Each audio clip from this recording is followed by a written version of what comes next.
অনেক ট্রাফিক ছিল রে। কি অবস্থা তোদের? কেমন যায় দিনকাল?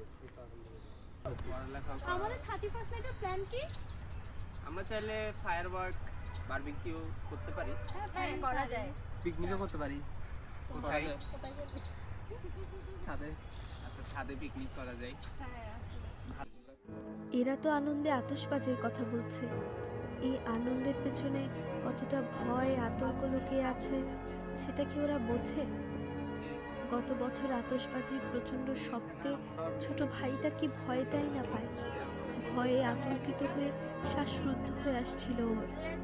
পাশে অসুস্থ দাদি, সেদিন কি নিজেকে কি অসহায় লাগছিল। চিৎকার করে বলতে ইচ্ছে হচ্ছিল, বন্ধ করো এসব। আচ্ছা ওরা কি দেখে না বিকট শব্দে পাখিগুলো কেমন দিশেহারা হয়ে পড়ে, দিক ভ্রান্তের মতো এদিক সেদিক ছুটে মরে পড়ে থাকে। অবলা প্রাণীগুলোর চোখে শুধু ভয় আর আতঙ্ক।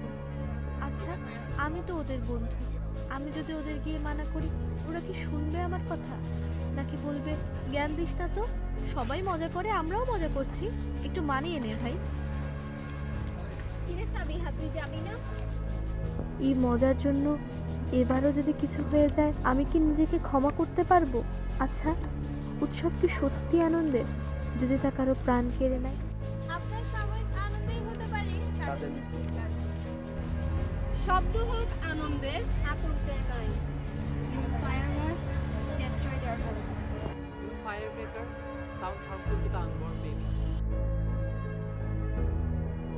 Say no to Fireworks! save life. Save